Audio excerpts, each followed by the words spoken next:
to saffron, one of the world's most beautiful flowers, exquisite dyes, culinary and medicinal herb. And we're talking about Crocus sativus. Now, what we're going to dive into here is a little bit about some of the varieties, because some of you may not know there are multiple varieties of saffron. Saffron is basically divided into grades, and this will be based on quality and age. Those with red tips only, they're the strongest. So saffron is like a crocus flower, and it has these three little stamens that come up, and that's what the saffron is, those three. So when it's bright red, that's the strongest. When you get red with some yellow, that's the next grade down. Sometimes called mixed, also called bunch saffron.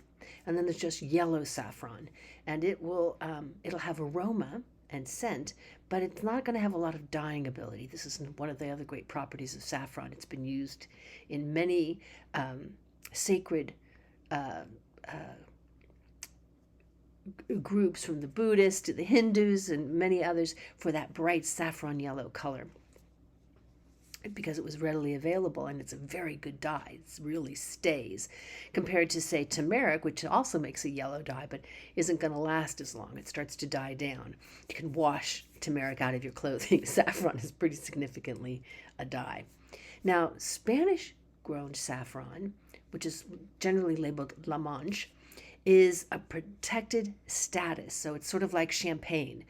You can't call any grapes that make sparkling wine any place else in the world. It's sparkling wine, not champagne. And this is the same with the Spanish grown saffron. It's La Manche. Same variety. We're still talking Crocus sativus. It's just being grown in this area of Spain. And it's generally considered to be either general grade or higher grade. So it can come in both ways. The Italians have varieties of saffron. They're said to be slightly more potent than the Spanish.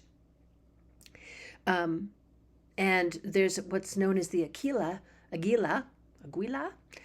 saffron from Italy. It's grown just on 8 hectares of land in the Italian Abruzzo region. And it was said to have been brought to Italy by the Dominican monks from the Inquisition era in Spain. Sardinia now grows 60% of Italy's saffron. So this is a plant that's moved in the world and been taken through the silk trade around to many, many places. Iranian saffron is considered to be the most intense. They say you can open up a canister of saffron from Iran and you will smell it across the room. So there you have some varieties, all the exact same plant, just being grown. You can feel how it's sort of like fine wine. Terroir, where are you growing? Where is this herb growing? And this is one of those plants. Well, all plants will vary where you grow them. You may know this if you look in the garden or you just walk into a park. Some trees are flourishing and another one isn't doing so well, just depending on where it is. So this is true with wine. Has different qualities that can be brought out in it depending on where and how it's grown.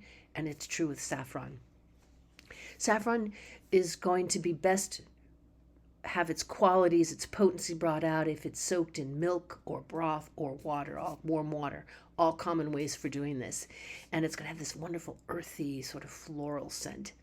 It's a sweet herb with almost a grassy quality to it. And it blends really well, obviously with rice, saffron rice, not an unusual dish. So it blends well with many, many kinds of foods. Good medicine, beautiful dye. There's a lot to know about saffron. Visit our website at White Rabbit Institute of Healing and check out saffron.